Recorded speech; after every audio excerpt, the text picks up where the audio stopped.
Cot inverse का range. तो cot inverse का ग्राफ समझ में आया?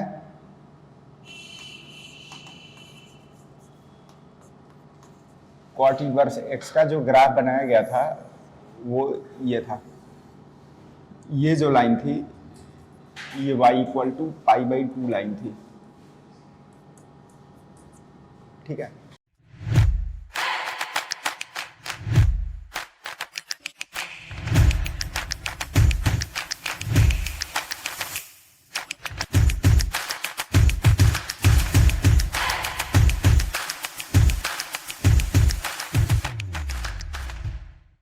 और ग्राफ जो आता था वो यहाँ इसके पैरेलल जैसा दिखता था, फिर उसके बाद आ करके यहाँ π/2 पे कट करके और ये ऐसे हो जाता था, ये जाता था इसके पैरेलल जैसा, ऐसा ही। तो ये आपका एक्स एक्सिस है, ये वाई एक्सिस है, और डोमेन का मतलब था कि ग्राफ में एक्स की रीडिंग पढ़ना है। एक्स की रीडिंग कितनी है, तो इधर पूरा -∞ से शुरू हो रहा है, आगे इन्फिनिटी तक जा रहा है, तो -∞ से इन्फिनिटी तक। जब हम रेंज की बात करें तो फंक्शन का वाई कोऑर्डिनेट पढ़ना है। वाई कोऑर्डिनेट क्या है? 0 एग्जैक्ट नहीं पहुंच रहा है। 0 तब होता है कि जब ग्राफ एक्स एक्सिस पे आता है, ये एक्स एक्सिस को टच नहीं करता है, उसके ऊपर ही रहता है, यानी कि 0 से स्लाइटली मोर है और उसके बाद बढ़ता जा रहा है वाई कोऑर्डिनेट। भाई जैसे यहाँ पे बिल्कुल जाएंगे तो वो कहेंगे कि 0 से थोड़ा ज्यादा, लेकिन यहीं पे अगर बात करें थोड़ा और ऊपर आ जाइए तो जैसे 0.1, थोड़ा और ऊपर आ गया तो कहीं 0.2, कहीं 0.3, इस तरह से ये इधर तो बढ़ रहा है, ये π/2 पॉइंट है। और उसके बाद मैक्सिमम जो वाई कोऑर्डिनेट हो रहा है वो यहाँ पे, वो कितना हो रहा है, तो वो गलत लिख दिया हूं, ये π/2 नहीं है, ये पाई है। तो ये जो मैक्सिमम कहां तक जा रहा है, तो पाई तक। तो जो भी रेंज y की रीडिंग है वही तो रेंज है। तो 0 से लेकर के, सॉरी क्या लिख दिया, तो कहां तक था, 0 से पाई तक ये इसका रेंज था। क्या यही लिखा था, कुछ अलग लिख दिया था? यही था, 0 से पाई तक, ठीक है। मैंने यही बताया था कि इन सारे ग्राफ को याद रखना है, खासतौर पे उनके डोमेन, रेंज, ये सारी चीजें, और बाकी और भी ग्राफ याद रहेगा तो बाकी उसके तो बहुत सारे इंफॉर्मेशन। जब भी हम अगर कॉट इनवर्स की बात कर रहे हैं उसके बाद कुछ भी जानना है, ग्राफ पे वापस आ जाइए। जैसा अगर मैं पूछता हूं सवाल कि कॉट इनवर्स एक्स की value less than equal to π/2 किस एक्स पे हो रहा है, ये अगर मैं पूछ रहा हूं, कॉट इनवर्स एक्स की वैल्यू π/2 से कम कब आ रहा है, 0 से इन्फिनिटी, यस। तो फंक्शन की वैल्यू y कोऑर्डिनेट से पता चलता है। तो एक तरीके से मैं ये पूछ रहा हूं कि y कोऑर्डिनेट π/2 से कम कब हो रहा है। π/2 तो ये वाली लाइन है, जैसे यहां पे अगर मैं हाथ रखूं तो y कोऑर्डिनेट कितना हो रहा है, π/2। उससे कम y कोऑर्डिनेट चाहिए तो ये पूरा पार्ट है जो कि π/2 से कम वैल्यू दे रहा है। अरे हाँ, ये ना। अब इस पार्ट के एक्स कोऑर्डिनेट क्या है, किस एक्स पे ये अपेयर हो रहा है, तो देखिए वहीं पे तो एक्स की वैल्यू क्या होगी, तो 0 से लेकर के और फिर आगे इन्फिनिटी तक। तो जो भी सवाल पूछा जाए, अगर आपके पास नहीं करूं कि अभी उसको कैसे यूज करना है, वो तो आगे चैप्टर्स में आते रहेंगे। तो अगर ग्राफ याद है तो कंप्लीट वही डिस्क्रिप्शन है फंक्शन का, वो पूरा इंफॉर्मेशन वहीं से दे देगा। टेन इनवर्स का याद है, क्या था टेन इनवर्स का डोमेन, क्या था, -∞ से +∞, और रेंज कितना था, रेंज वही है। कॉट इनवर्स का ग्राफ याद रखिए, कॉट इनवर्स का ये ग्राफ था। कैसा हो गया भाई,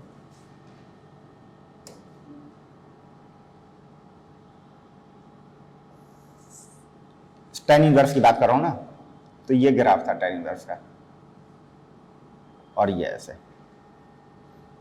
सही है। जिसमें ये वाली जो लाइन ड्रॉ हुई है वो y इक्वल टू -π/2 है, और ये है y इक्वल टू π/2, ये टेन इनवर्स का है सही है।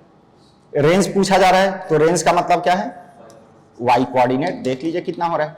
क्या अगर ग्राफ याद है तो फिर वो रटने की जरूरत थोड़ी है, कितना है, -π/2 से लेकर के π/2 तक, ऐसा ही है।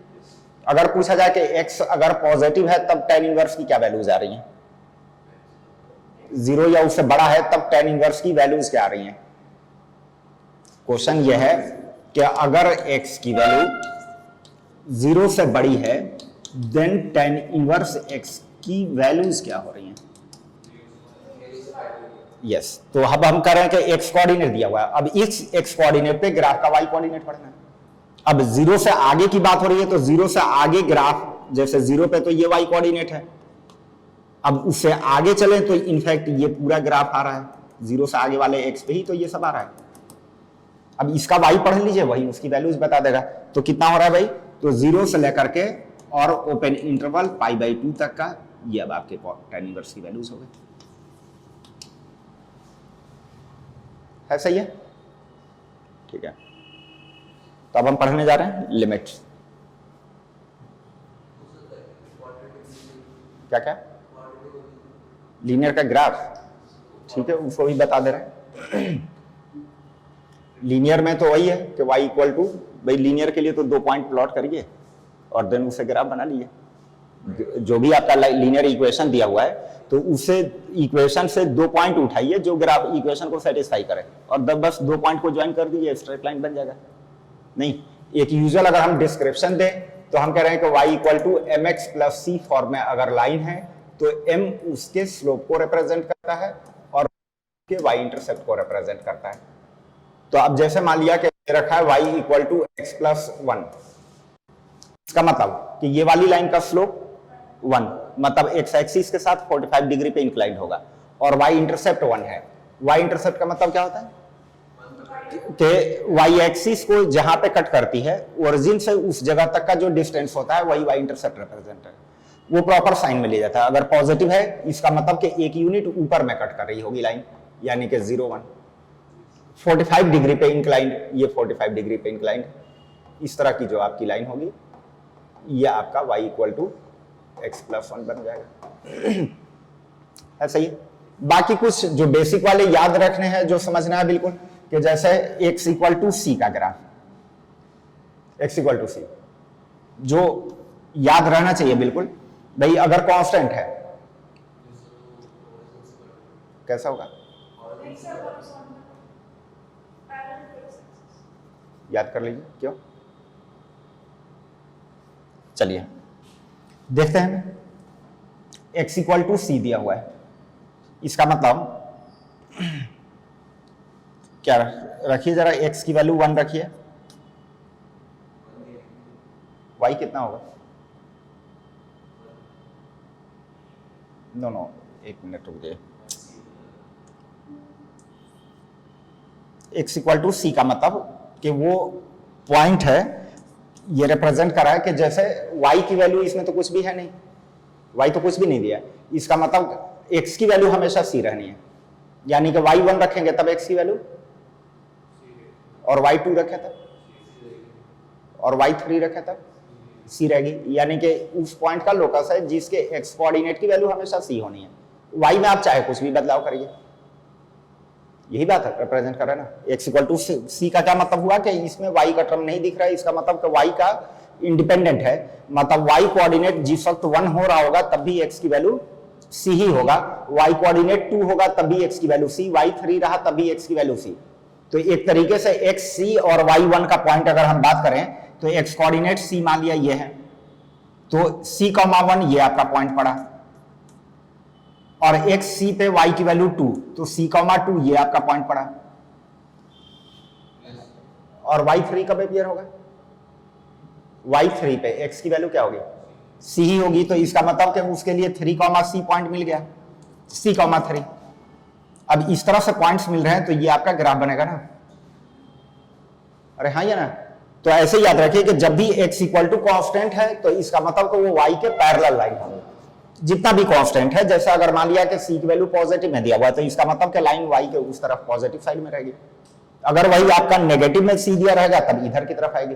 जैसे अगर मान लिया कहा जाए कि x इक्वल टू -3, ये क्या इंडिकेट कर रहा है कि x कोऑर्डिनेट -3, y कोऑर्डिनेट कुछ भी आप ले x की वैल्यू -3 रहेगा, यानी कि x -3 पे y की वैल्यू 1। पूछा जाए y2 कब बनेगा, तब भी x की वैल्यू -3 ही आएगा। तो इस तरीके से अब आपकी लाइन आ जाएगी कि x एक्सिस से 3 यूनिट पीछे की तरफ इधर जो लाइन बनेगी वो x इक्वल टू -3 लाइन बनेगी। सही है।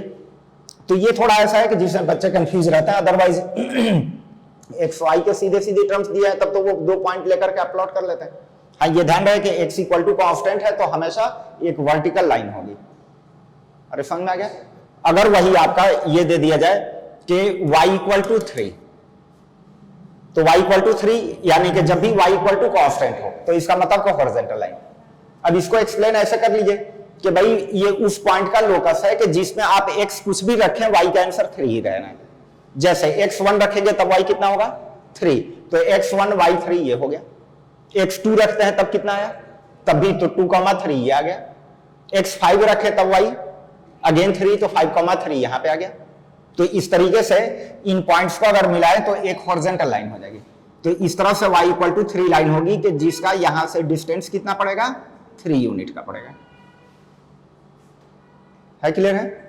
क्लियर है। तो ये आपकी लाइंस वगैरह का हो गया है। देन पैराबोला पे बात कर लेते हैं। पैराबोला तो हालांकि क्वाड्रेटिक इक्वेशन है और उस पे पूरा एक बेस्ड एक चैप्टर है, वो है 11th में, जिस वक्त उसका डिटेल पढ़ा जाता है। तो y equal to ax square plus bx plus c का ग्राफ। हाँ, इसकी जरूरत अभी यहां पड़ेगी। चलिए सुनिए, क्या y equal to x square, ये तो 11th में इंट्रोड्यूस था, पढ़े y equal to x square. y equal to x square एक पैराबोला जिसके वर्टेक्स का कोऑर्डिनेट 0,0 और ऊपर की तरफ खुलने वाला, और वो चाहे तो आप पॉइंट लेकर के भी देख सकते हैं। x0 पे कितना हो गया y 0, x1 लेंगे तब y 1 और x2 रखते हैं तो y 4। इसी तरह x-1 रखेंगे तो y 1 और -2 रखें तब भी y 4। तो इस तरीके से आपको पॉइंट्स मिलेंगे, उन पॉइंट्स को ज्वाइन करिएगा, ये आपका ग्राफ बन जाएगा। जहां से ये टर्म होता है ये पॉइंट ही कहलाता है उसका वर्टेक्स, और जिसके कोऑर्डिनेट कितना है 0, 0 है। सही है, ठीक है। अगर सपोज करिए y equal to minus x square हो, यानी कि एक्स स्क्वायर का कोफिशिएंट नेगेटिव में हो, तब एक पैराबोला बनता है जिसकी ओपनिंग नीचे की तरफ होती है, ये डाउनवर्ड पैराबोला होता है। सही है। इसके भी वर्टेक्स का कोऑर्डिनेट होता है आपका 0,0 है। क्लियर? ऐसे कह लीजिए कि वर्टेक्स का x कोऑर्डिनेट वहां पे होता है जहां पे x वाला फैक्टर 0 हो, और y कोऑर्डिनेट उस जगह पर होता है जहां y वाला फैक्टर 0 हो। मींस अगर सपोज करिए आपका दिया है y minus 1 equal to 3x plus 2 का स्क्वायर, तो देखा जाए तो y equal to x square से मैच कर रहा है, मैच कर रहा है। एक्स स्क्वायर का कोफिशिएंट पॉजिटिव जब होता है तब ऊपर की तरफ, जब भी नेगेटिव में रहता है तब नीचे की तरफ। यहां भी एक्स स्क्वायर वाला टर्म, यानी कि इसको अगर मैं कैपिटल एक्स मान लेता हूं और इसको एज ए कैपिटल वाई मान लेता हूं, तो एक तरह से y equal to 3x square, यानी कि ये इससे रिजेंबल है, ऊपर की तरफ का पैराबोला खुलेगा। है क्लियर? हाँ, लेकिन इसका वर्टेक्स कहां पे होगा? वर्टेक्स कहां पे होगा? तो नो, मैंने कहा कि x वाला फैक्टर जहां पे 0 हो वहां वर्टेक्स का x कोऑर्डिनेट, और y फैक्टर जहां 0 हो वहां पे y कोऑर्डिनेट। तो x कोऑर्डिनेट कहां पे होगा इसके वर्टेक्स का? ये वाला पैराबोला का। तो पूरे x वाले फैक्टर की वैल्यू 0 कब होगी? x की वैल्यू -2 हो, और ये वाला फैक्टर 0 कब होगा? 1। सही है। इसका मतलब कि -2,1, तो x कोऑर्डिनेट -2, y कोऑर्डिनेट 1, यहां पे कहीं पॉइंट आया -2, 1, यहां से ऊपर की तरफ ओपनिंग का ये पैराबोला हो जाएगा। है क्लियर हो गया? क्या क्लियर हो गया? y equal to x square, y में 1 पावर, x में 2 पावर, इसका मतलब ग्राफ पैराबोलिक। सही है। जब भी y में 1 पावर, x में 2 पावर का ग्राफ है तो पैराबोलिक, x में 2 पावर है तो पैराबोलिक ग्राफ होगा, ऊपर की तरफ या नीचे की तरफ खुल रहा होगा। सही है। ऊपर की तरफ का पैराबोला कब होगा? कि जब एक्स स्क्वायर का कोफिशिएंट पॉजिटिव में हो। नीचे की तरफ तब होगा कि जब एक्स स्क्वायर का कोफिशिएंट नेगेटिव हो। वर्टेक्स उस जगह पे होंगे जहां x वाला फैक्टर 0 हो, और y कोऑर्डिनेट वहां पे होगा जहां y वाला फैक्टर 0 हो। है सही है। अब अगर हमें इस की बात करना हो, जैसे कि ये एक जनरल 2 डिग्री का इक्वेशन दे रखा है, तो हम क्या करते हैं कि इसको भी रीअरेंज करते हैं उस फॉर्म में। आइदर मतलब इन सारे फॉर्म्स में हम अरेंज करते हैं। इस फॉर्म से मतलब है कि x वाले टर्म जो कि 2 डिग्री का है उसको पूरा एक तरफ रखें और सारे x वाली चीजों को परफेक्ट स्क्वायर के अंदर में रखें। मतलब कि जैसे एक्स स्क्वायर यहां पर भी फिलहाल क्या है कि एक्स स्क्वायर का टर्म अलग है, एक्स की पावर 1 का टर्म उससे बाहर निकला हुआ है, लेकिन मैंने कहा कि सारे एक्स वाले को स्क्वायर के अंडर में रखा जाए, जैसे आइदर एक्स प्लस 1 का स्क्वायर हो या एक्स प्लस 2 का होल स्क्वायर हो वगैरह। तो क्या करेंगे कि इसमें से ए पहले कॉमन कर लेते हैं, तो ये x square plus b upon a x plus c upon a बन जाएगा, है सही है। सारे एक्स स्क्वायर वाले टर्म्स को पर एक्स वाले टर्म को स्क्वायर के अंडर में लाना चाहते हैं, तो उसका तरीका यही है कि जो भी एक्स का कोफिशिएंट है, कितना है यहाँ पे बी अपॉन एक्स ए, इसके हाफ का स्क्वायर यहां जब प्लेस कर देंगे तो पूरे एक्स वाले टर्म स्क्वायर के अंडर में आ जाएगा। बता रहा हूं बी बाई ए का हाफ कितना हुआ, b by half half 2a b by 2a। मैंने कहा कि x का जो कोफिशिएंट है उसके हाफ का स्क्वायर जब आप साथ में रख देंगे तो सब के सब स्क्वायर के अंडर में आ जाएगा। तो फिलहाल x का कोफिशिएंट कितना है b बाई ए, उसका हाफ किया तो b बाई 2a, उसका स्क्वायर यानी कि b square by 4a square यहां प्लेस कर दीजिए।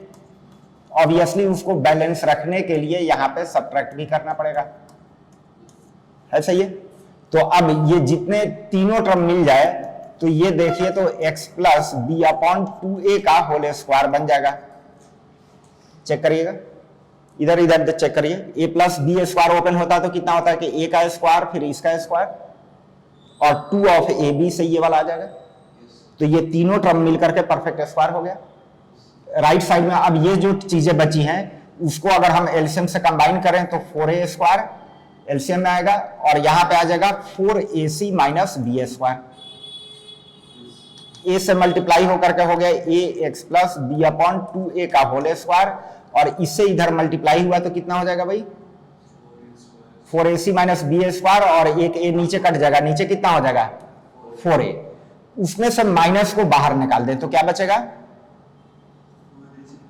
बी स्क्वायर माइनस 4ac हो जाएगा। पहचान रहे हैं कि बी स्क्वायर माइनस 4ac का मतलब discriminant, B square minus 4ac वही तो डिस्क्रिमिनेंट होता है। उस टर्म को इधर ले आइए तो y plus d upon 4a is equal to a into x plus b upon 2a का होल स्क्वायर। क्या ये उससे मैच कर रहा है जो हम चाह रहे थे? मैंने कहा था कि y वाले टर्म्स एक तरफ हो, x वाले टर्म्स दूसरे तरफ हो, लेकिन पूरे x वाले टर्म्स स्क्वायर के अंडर में हो, लाइक ये जैसे ये है। क्या अब इसके बारे में बता सकते हैं उससे भाई कि इसी से रिजेंबल है? इसका मतलब कि एक क्वाड्रेटिक होगा और जिस वक्त ए पॉजिटिव ऊपर की तरफ का पैराबोला और अगर ए नेगेटिव रहा तो नीचे की तरफ का पैराबोला, सही है। इसका वर्टेक्स कहां पे होगा? वर्टेक्स तो x कोऑर्डिनेट माइनस का b अपॉन 2a और y कोऑर्डिनेट माइनस का d अपॉन 4a। वर्टेक्स तो फिक्स है, हमेशा ये रहेगा। सुन लीजिए अभी तो a अगर पॉजिटिव है तब मैंने कहा कि ये ऊपर की तरफ का पैराबोला होगा और जिसके वर्टेक्स का x coordinate minus b by 2a और y coordinate minus d by 4a रहेगा। जबकि a अगर नेगेटिव है तब ये नीचे की तरफ का पैराबोला खुलेगा और इस केस में भी वर्टेक्स का x coordinate minus b by 2a और y coordinate minus d by 4a रहेगा। अरे सही है, a नेगेटिव तो इसका मतलब डाउनवर्ड। वर्टेक्स के लिए तो फिक्स है, मैंने कहा कि जहां भी x वाला फैक्टर 0 वहां वर्टेक्स का x कोऑर्डिनेट तो माइनस b बाई 2a और y coordinate minus d by 4a। सही है, ऊपर वाले में ये हो गया केस। अब एक मिनट सुन लीजिए, अब इस पे जो हमसे सवाल बन सकता है अभी इस चैप्टर में, हालांकि नहीं करोगे क्वाड्रेटिक तो पूरा 11th का चैप्टर है जिसमें डिटेल में हमें उसका पूरा एनालिसिस करना हो सकता है।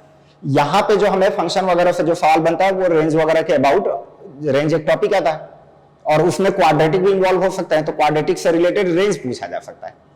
बता दीजिए ये जो हमने ग्राफ बनाया है इसका रेंज बता दीजिए। डोमेन तो कभी पूछा नहीं जाएगा क्योंकि हर एक्स पे ही डिफाइंड है। अरे ठीक है, डोमेन का तो सवाल नहीं बनेगा ना, यूजुअली नहीं बनेगा क्योंकि हर एक्स पे तो डिफाइंड है, पूरा ये आगे की तरफ जाता है तो x की वैल्यू माइनस इंफिनिटी से इंफिनिटी तक जाएगी। रेंज बता दीजिए, ये अगर a पॉजिटिव है तब उस केस में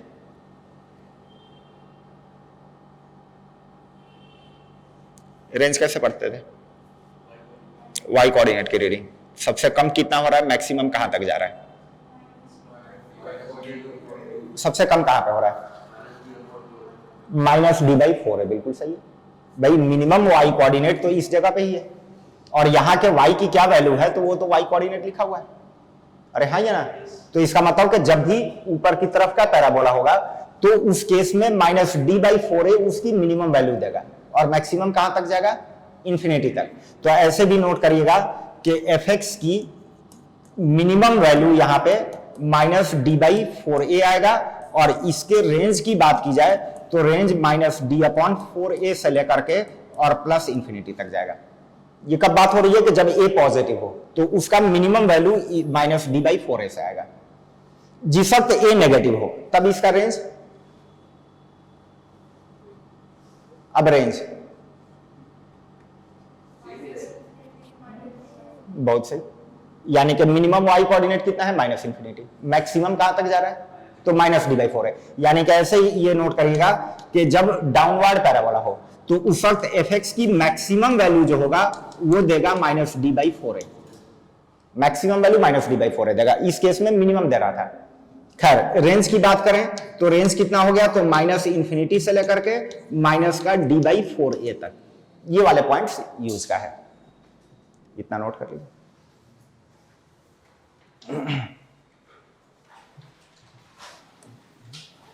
और पूरा चेक कर लीजिए सही से क्या क्या बातें बताई गई हैं।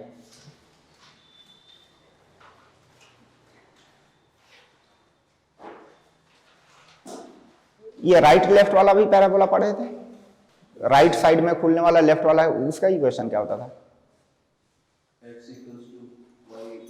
हाँ जी, जो x में 1 डिग्री y में 2 डिग्री हो वो राइट या लेफ्ट ओपनिंग का होता है।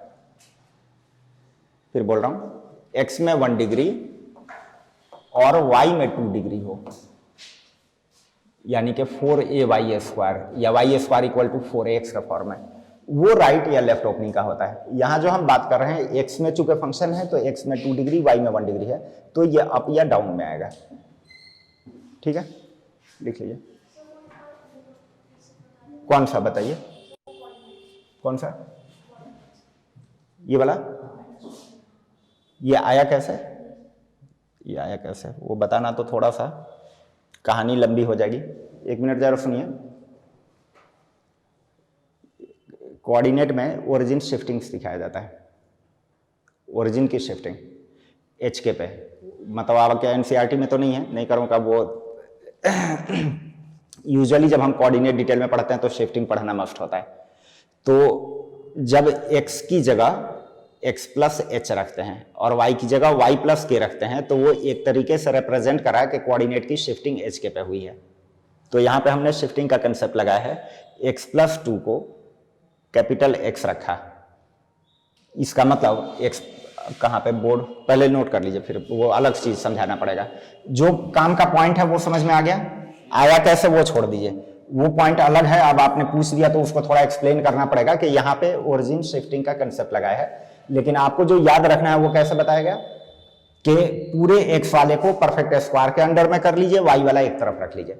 जब x वाला स्क्वायर के अंडर में आ गया तो जहां भी x वाला फैक्टर पूरा 0 होगा वहां वर्टेक्स का x कोऑर्डिनेट, और जहां y वाला फैक्टर 0 होगा वहां पे y कोऑर्डिनेट। हाँ, इसके बिहाइंड कंसेप्ट क्या है तो वो अलग से मैं एक्सप्लेन कर दे रहा हूं, लेकिन ये पॉइंट तो याद रहेगा।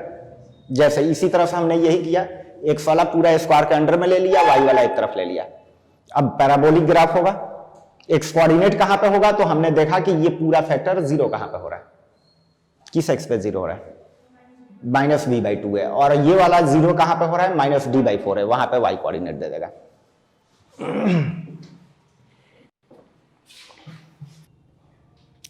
क्या हुआ, क्वाड्रेटिक का तो अब समझ लेंगे बिहेवियर, कर रहा हूं क्वाड्रेटिक का बिहेवियर अब समझ में आ जाएगा। ये फॉर्मूला तो याद रखना पड़ेगा, क्वाड्रेटिक में भी सिखाया जाता है कि भाई के वर्टेक्स का फॉर्मूला याद रखिएगा।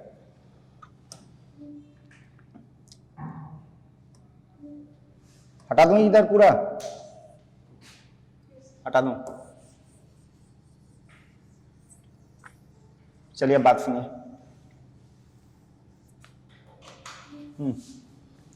जो पैराबोला था y minus 1 is equal to 3x plus 2a², इससे मैंने कहा कि x प्लस 2 को एज ए कैपिटल X मान लिया जाए, y माइनस 1 को एज ए कैपिटल Y मान लिया जाए, तो ये पैराबोला हो जाएगा y² equal to 3x², y equal to 3x², y equal to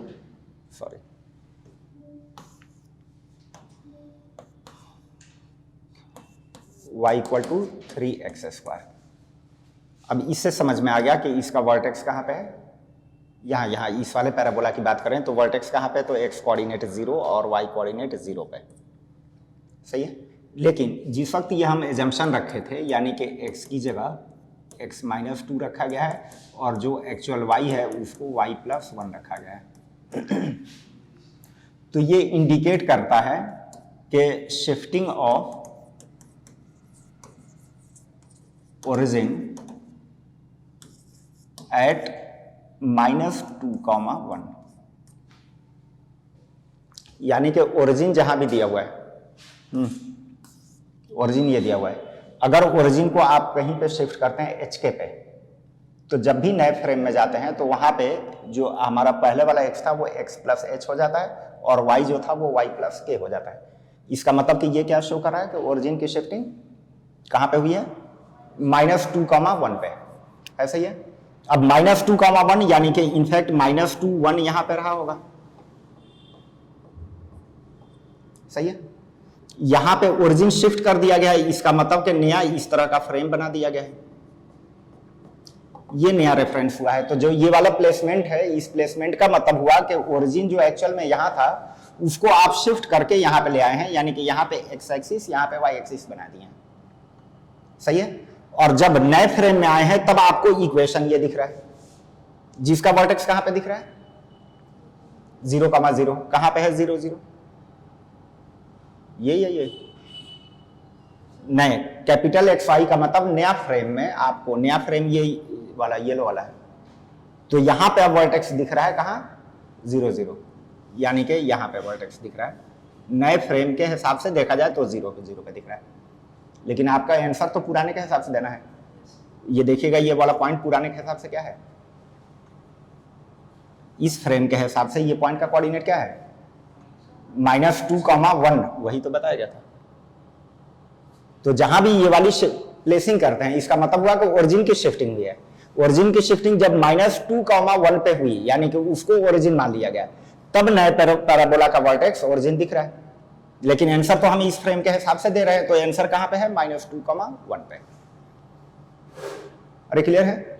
तो मैंने कहा कि इन सबसे अभी चूंकि हम इक्वेशन थोड़ी लिखने जा रहे हैं, ये तो सब काम आएगा कि जब कोऑर्डिनेट ज्योमेट्री पढ़ेंगे, जहां पे कर्व की इक्वेशन लिखना होता है, तो वहां पे शिफ्टिंग वगैरह की हम बात करते हैं। अभी तो इक्वेशन लिखने नहीं जा रहे हैं, सीधे से ये जो पैराबोला आ गया है उसके अबाउट क्या इंफॉर्मेशन है वो हम जानना चाह रहे हैं। तो सीधा यही बता दिया कि ये याद रखिएगा कि जहां भी x वाला फैक्टर 0 होगा वहां वर्टेक्स की x कोऑर्डिनेट बताएगा, और जहां y वाला फैक्टर 0 होगा वो वर्टेक्स का y कोऑर्डिनेट बताएगा। ये वर्टेक्स पता चल गया। अगर पॉजिटिव कोफिशिएंट है तो ऊपर की तरफ जाएगा, और नेगेटिव कोफिशिएंट होता तो नीचे की तरफ का पैराबोला होता। हो गया। तो एनीवे, यानी कि लीनियर और क्वाड्रेटिक अगर रह रहा था तो वो भी अब आपका हो गया, समझ में आ गया कि उसका बिहेवियर कैसा होगा। बाकी और कौन से फंक्शन पढ़ लिए, पूरे याद कर लीजिएगा एक बार, सारे ही ऑलमोस्ट। अलजेब्रा में आपके पास जो बताया मॉडुलस फंक्शन नहीं, फिर उसके बाद उसी में बताया गया था सिग्नम फंक्शन, देन उसके बाद आया था खैर वो सीक्वेंस थोड़ा चेंज हो गया। अलजेब्रा में ही अगर बात करें तो आपका ग्रेटेस्ट इंटीजर है, फिर उसके बाद फ्रैक्शनल फंक्शन है, सही है। 4 तो ये अलजेब्रा के पार्ट। चलिए अब इनको भी अगर काउंट कर लें तो आपका लीनियर हो गया और क्वाड्रेटिक हो गया। ये कैसे बिहेव करेंगे, ये दोनों हो गए। फिर उसके बाद बात हुई थी कि 6 ट्रिगोमेट्रिक रेशियोज हैं और उनके इनवर्स से 6 बने हैं, तो 6 इनवर्स ट्रिगोमेट्रिक रेशियोज। अरे सही है कि 6 ट्रिगोमेट्रिक रेशियो और 6 उनके इनवर्स, यानी कि ये नए नहीं बने थे, बेसिकली इसी से रिलेटेड थे। तो उस वक्त इनवर्स का पर्पस भी बताया गया था कि इनवर्स होता क्या है, क्यों बनाया गया, नहीं तो एनीवे ये पढ़ा है और ये पढ़ा है। अब उसके बाद एक पढ़ा लॉगरिथम, और देन लॉगरिथम का इनवर्स ही होता है एक्सपोनेंशियल। 6 6 12 2 14 15 16 17 18 19 20 पूरे हो गए। यही तो बात शुरू से कर रहा था कि यही 20 फंक्शन हैं जिनके बिहेवियर हमें समझने हैं। अब एक बार चेक कर लीजिए कि क्या इसमें कोई ऐसा भी है जिसके बारे में आप बिल्कुल नल एंड वर्ड हो। देख लीजिए, जहन में दौड़ा लीजिए, सबके बारे में अवेयर है या नहीं कि सबका ग्राफ कैसा होता है। क्या 6 ट्रिगोमेट्रिक रेशियोज के ग्राफ हैं? 6 ट्रिगोमेट्रिक रेशियोज के ग्राफ, अरे ये है, इसकी तो जानकारी है। अभी इनवर्स जब पढ़ा रहे थे तो कई जगह पर उनका फिर भी ग्राफ बना दिया था। इनवर्स का 6 का बन ही गया, लॉगरिथम एक्सपोनेंशियल का बना दिया गया। सब में ग्राफ ही नहीं, सिर्फ ये बताया गया कि उसके थ्रू जो भी बेसिक इंफॉर्मेशन है लाइक डोमेन या रेंज किस तरह से बिहेव कर रहे हैं वो सारी चीजें पढ़ लिए थे, और बाकी इन सब का तो हो ही गया है। सही है, क्या कुछ कर रहे हैं? सिग्नम नहीं बताया था सिग्नम के बारे में। ये बताया था कि सिग्नम एक्स जो होता है वो बेसिकली किसी नंबर के मॉड और उस नंबर के साथ रेशियो क्या हो रहा है उसको रिप्रेजेंट करता है, यानी कि एक्स का मॉड और एक्स का रेशियो कितना बनेगा उसी को सिग्नम। हाँ, चूंकि रेशियो की बात आई तो फिर ये भी ध्यान में आया कि भाई 0 का पे तो रेशियो लिया नहीं जाएगा, तो कहा गया कि ये जो डेफिनेशन दिया गया है this is not valid for 0 का जो सिग्नम होगा वो अलग से असाइन किया गया कि उसकी वैल्यू एज ए 0 ली जाएगी। तो ऐसे कह लीजिए कि x अगर 0 है तब तो उसका सिग्नम 0, और 0 के अलावा कोई नंबर है तब उस नंबर के मॉडुलस उस नंबर से क्या रेशियो बनेगा उसी को कहते हैं सिग्नम। है क्लियर है? ठीक है, अब ये रेशियो कितना होगा ये भी हमें पता है। कैसे पता है सुनिए, यानी कि पूरी हम वैल्यू भी लिख सकते हैं। ये पता है कि x अगर नेगेटिव है तो उस वक्त मॉड x की जगह -x आता है, मॉड x की जगह -x आता है, और इससे डिवाइड होगा तो आंसर कितना देगा -1। x 0 पे तो वैल्यू 0 दे ही दे रखा है, और x अगर पॉजिटिव है तो उस वक्त मॉड x की जगह x बाई x कितना हो गया 1। तो ऐसे सिंपल लैंग्वेज में कहिए तो सिग्नम ऑफ x जो होगा वो हर नेगेटिव नंबर का -1, 0 का 0 और पॉजिटिव का 1। डेफिनेशन तैयार करने के बाद उसका ग्राफ बना दिया गया था, जो ग्राफ इस तरह से था कि 0,0 एक पॉइंट मिलेगा, और फिर हर पॉजिटिव नंबर पे y = 1 का ग्राफ और हर नेगेटिव नंबर पे y = -1 का ग्राफ। यह है तो 0 है। सही है, ग्राफ बन गया था तो उसके बेसिक जैसे इसका डोमेन पूछा जाए तो डोमेन क्या है भाई, -∞ से ∞ तक के सारे नंबर, और इसका रेंज पूछा जाए हाँ तो y कोऑर्डिनेट की रीडिंग, y कोऑर्डिनेट्स कंटिन्यूटी में नहीं जा रहा है, 3 वैल्यूज ही आ रही है y की, एक -1 फिर एक 0 और एक 1। तो इस तरह से 3 वैल्यूज का सेट तैयार कर देंगे, -1 0 और 1, ये आपका सिग्नम होगा। ऐसे ही ठीक है। तो अब आ जाइए नेक्स्ट, लिमिट्स। लिमिट्स के बारे में कि limit x tends to a f(x) का मतलब है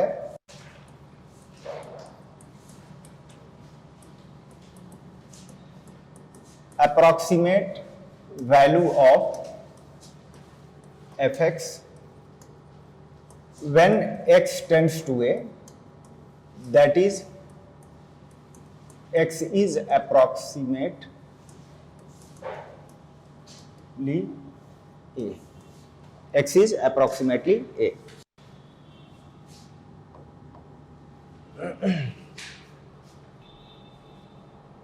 क्या मतलब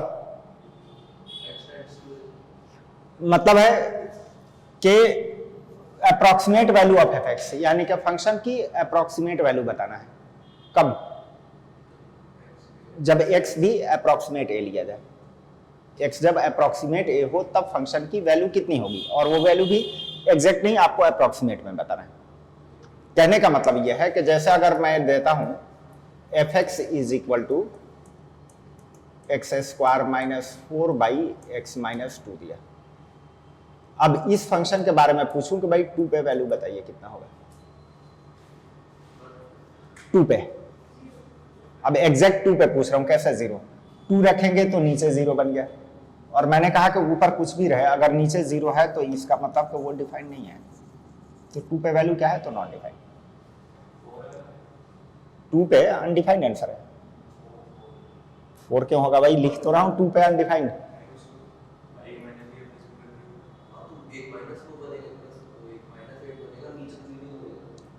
अच्छा, तो अब मेरी ही बात सुन लीजिए। फंक्शन दिया है, आप ये सोचने में लगे हुए थे कि आंसर लाएं कैसे। मैं क्या बोल रहा हूं सुनिए, f(x) ये दिया हुआ है फंक्शन की 2 पे वैल्यू पूछ रहा है, एग्जैक्ट 2 पे। 2 रखिए, यही तो तरीका बताएगा। 2 रखिए, 2 रखेंगे तो नीचे 0 बन गया, और ऊपर कुछ भी रहे अगर नीचे 0 है तो इसका मतलब कि वो डिफाइंड नहीं है। तो आंसर ये लिख दिया है कि 2 पे क्या है? अनडिफाइंड। हो गया आंसर, हो गया, अब कुछ बचा नहीं है। ठीक है। हाँ, अगर इसी फंक्शन के बारे में पूछा जाए कि लिमिट बताइए, तो लिमिट x टेंड्स टू 2 किसका? f(x) का, और f(x) की वैल्यू कितनी है? तो x² - 4 / x - 2। अब x टेंड्स टू 2 दिया हुआ है, इसका मतलब अब x की वैल्यू एग्जैक्टली 2 नहीं रखना है, लगभग 2 रखना है। जाहिर है जब लगभग 2 रखेंगे तो क्या ये 0 बनेगा क्या? तब तो 0 नहीं बनेगा, और जब 0 नहीं बनेगा तो इसका मतलब डिफाइंड होगा। तो डिफाइंड होगा तो कुछ वैल्यू देगा, वो अब हमें कैलकुलेट करना है। तो कैसे कैलकुलेशन करें? तो उसका तरीका यह है कि यहां पे x - 2 है, ऊपर क्या करिए कि उसको फैक्टराइज करिए x - 2 x + 2 में है। सही है। अब जब x अप्रॉक्स 2 रखेंगे तो ये अप्रॉक्स 0 बनेगा, लेकिन उतनी ही वैल्यू का ये भी रहेगा भाई, जितनी इसकी वैल्यू उतनी ही उसकी वैल्यू। तो ये दोनों अब आपस में कैंसिल हो जाएंगे। अब सोचेंगे कि भाई ऊपर क्यों नहीं कैंसिल किया? अब यही सोच रहे होंगे कि ऊपर क्यों नहीं कैंसिल किया। तो 0 से 0 कैंसिल नहीं होता है। मैं कह रहा हूं कि नीचे 0 बन गया, ऊपर भी अगर 0 हो रहा है तो उनको आपस में कैंसिल नहीं कर सकते हैं। नीचे जैसे ही 0 बना, आंसर अनडिफाइंड होगा। क्या यहां भी 0 है? नहीं है, क्योंकि आप अप्रॉक्स 2 रख रहे हैं, तो इसका मतलब अब ये 0 तो नहीं बनेगा। अब जो भी वैल्यू बने उतने हैं, आंसर उसका भी होगा। तो अब तो ये कैंसिल हो जाएगा। अब कैंसिल हो गया। अब x = 2 पे इसकी क्या वैल्यू है वो आप निकाल दीजिए। कितना है वैल्यू? 4। तो ये हो गया आपका x = 2 रखेंगे उसमें, तो ये हो गया आपका 4 इसके लिमिट का आंसर हो गया है। ठीक है, चलिए। यूजुअली हाँ, कोई भी फंक्शन अगर किसी पॉइंट पे अनडिफाइंड रहता है, जैसे पता चला कि भाई कि 2 पे ये फंक्शन अनडिफाइंड है, तो उस वक्त ये तो सोचना ही चाहिए कि भाई कि ठीक है 2 पे अनडिफाइंड है तो उसके आसपास का तो पता चले। भाई 2 पे अगर अनडिफाइंड है तो एटलीस्ट 2 से पहले क्या हो रहा है, 2 के बाद में क्या हो रहा है, वो तो मालूम होना चाहिए ना। तो 2 के पहले या बाद के पॉइंट्स पे जो आप वैल्यूज निकालते हैं वही होता है लिमिट। यानी कि लिमिट चैप्टर का वही पर्पस है कि अगर कोई फंक्शन किसी जगह पे अनडिफाइंड हो रहा हो तो एटलीस्ट उस पॉइंट से पहले या उसके बाद की क्या वैल्यूज है वो हमें पता चल जाए। जैसे यही आपका सवाल था कि जो 2 पे अनडिफाइंड था, तो 2 पे लिमिट कितनी है, तो लिमिट तो निकल के आ गया। ये आपको बता दिया कि 2 से थोड़ा आगे चलते हैं या थोड़ा पीछे आते हैं तो वहां पे आंसर 4 हो रहा होगा। क्लियर है? पर्पस समझ में आ गया लिमिट का? ठीक है। दूसरी बात, इसी सवाल से यह भी समझ में आ गया कि लिमिट कैलकुलेट कैसे करें। कैसे कि 2 पे अगर ये अनडिफाइंड, एग्जैक्टली 2 पे अनडिफाइंड था, तो हमने देखा कि भाई कौन से फैक्टर के 0 बनने की वजह से अनडिफाइंड था। तो जो फैक्टर के 0 बनने की वजह से अनडिफाइंड था, पहले आप उसको हटा दीजिए, उस फैक्टर को पहले कैंसिल कर दीजिए। जो बच जाए उसमें आप डायरेक्ट x की पॉइंट रखिए और आंसर निकाल लीजिए। अरे ठीक है, पर्पस समझ में आया क्या? कि किसी पॉइंट पे नहीं बल्कि उसके आसपास वाले पॉइंट पे वैल्यू निकालने के लिए लिमिट का यूज होता है। और खास तौर पे जरूरत वहां पे पड़ती है कि जैसे किसी भी फंक्शन के बारे में पता चला कि a पे अनडिफाइंड है, तो a के पास में तो पता चले, तो a से थोड़ा पहले या a के थोड़े बाद वाले पॉइंट पे जो वैल्यू निकालते हैं वही कैलकुलेशन लिमिट करता है। सही है। कैलकुलेट कैसे करें? तो मैंने कहा कि जो फैक्टर नीचे 0 बन रहा था उसको पहले हटाइए, जो बच जाए उसमें आप x की वैल्यू रख दीजिए। जैसे मान लिया कि अगर हमसे सवाल पूछा जाए, कर लीजिएगा, सुन लीजिए। जैसे अगर सवाल पूछता है कि लिमिट x टेंड्स टू 1 पे x² + x²,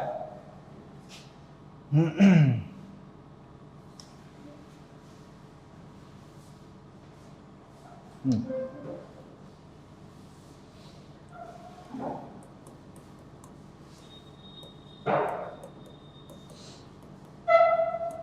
अगर पूछे है, ठीक है।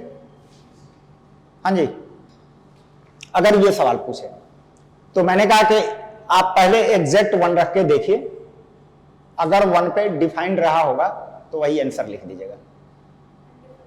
1 पे अगर अनडिफाइंड है तो वही आंसर है। जैसे मान लिया कि अगर हमसे सवाल पूछता कि लिमिट x टेंड्स टू 1 पे x square plus 1/2x plus 3 का आंसर बताइए, अगर ये पूछता है तो एग्जैक्टली 1 पे पहले चेक करें कि क्या 1 पे ये वैल्यू दे रहा है। 1 रखेंगे तो ऊपर कितना बनेगा 2 और नीचे बनेगा 5, कोई दिक्कत नहीं है, 2/5 यही इसका आंसर हो जाएगा। अब क्या है कि एग्जैक्टली 1 रखते तो एग्जैक्ट 2/5 आता।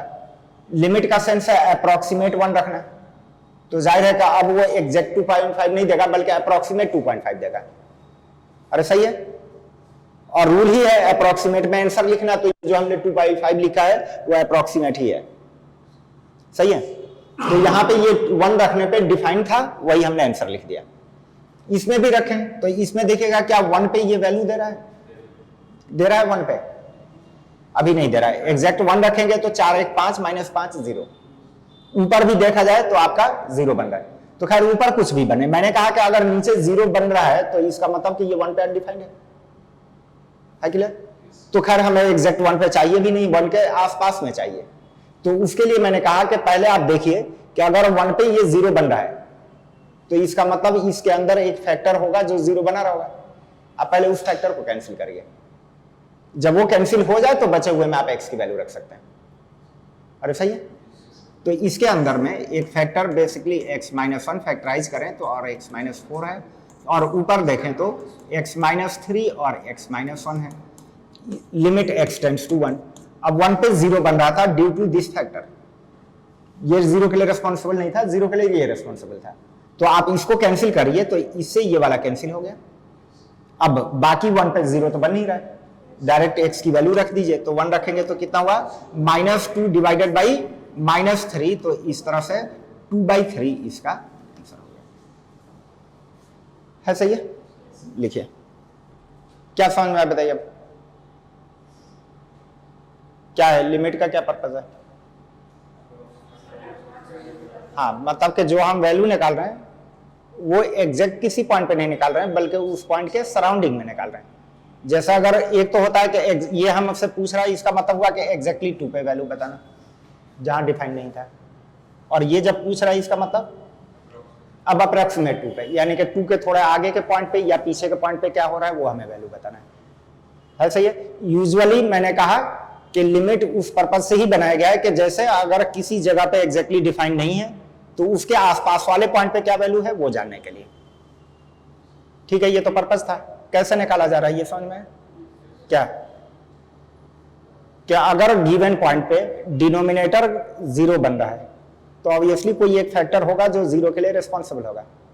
आप पहले उस फैक्टर को रिमूव करिए, देन जो बच जाए उसमें डायरेक्ट पॉइंट रख दीजिए। इतनी ही तो बात समझ में आई कि जैसे इसमें हमारा फैक्टर 0 बन रहा था x-2 वाला की वजह से 0 बन रहा था, इसमें चलें तो यहां पे देखा जाए तो इसके इनसाइड में 2 फैक्टर थे, एक ये और एक ये, लेकिन ये 0 के लिए रिस्पॉन्सिबल नहीं था। 0 ये बना रहा था तो इसको कैंसिल करिए और जो बचा हुआ उसमें डायरेक्ट पॉइंट रख दीजिए। है क्लियर? चलिए मान लिया कि अगर पूछा जाए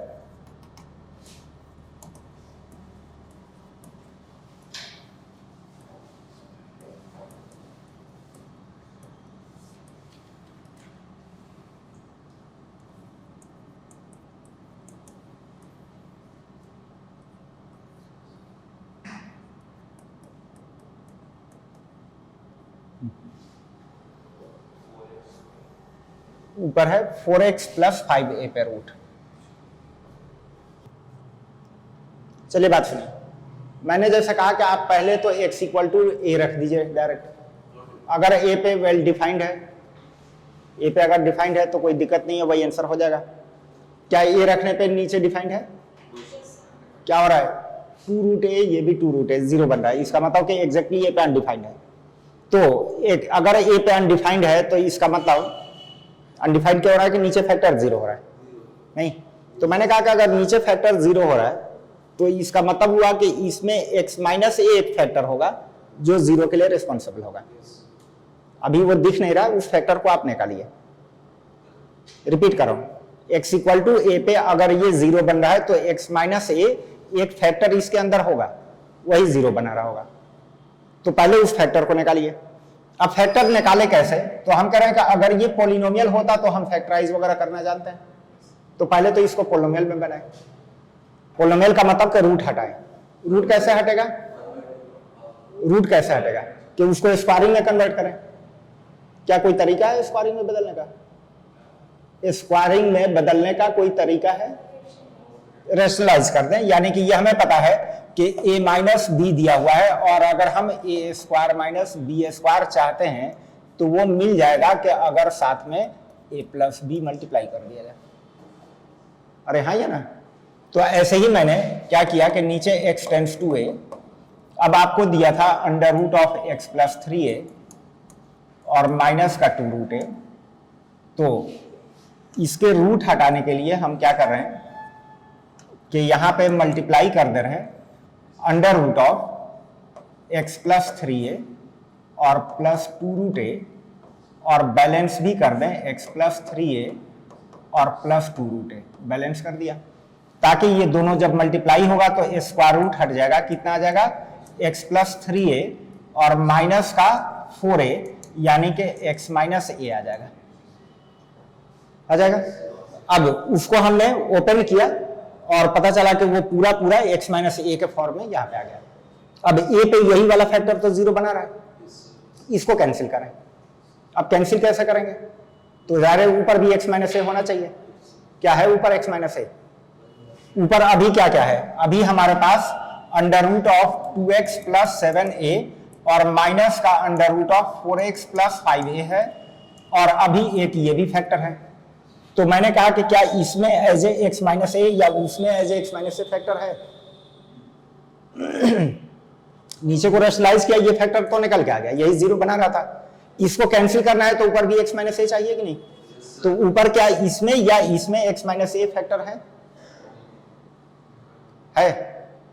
या निकल सकता है?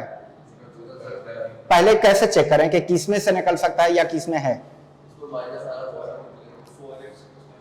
तभी बोला हूं कि ये फैक्टर का थ्योरम है कि x इक्वल टू ए पे कोई भी एक्सप्रेशन अगर 0 बने तो x माइनस ए उसका फैक्टर। वही तो नीचे बोला था कि x इक्वल टू ए पे अगर 0 बन रहा है तो x माइनस ए फैक्टर। तो ऊपर भी देखें कि x इक्वल टू ए पे अगर कोई एक्सप्रेशन 0 बन रहा है तो x माइनस ए फैक्टर होगा। रखिएगा x इक्वल टू ए, यहाँ पे कितना बन रहा है? 9a का रूट यानी कि 3 रूट a, और ये कितना बनेगा? ये भी 3 रूट a, तो पूरा मिलकर के 0 हो गया। इसका मतलब इसी में x minus a as a factor है।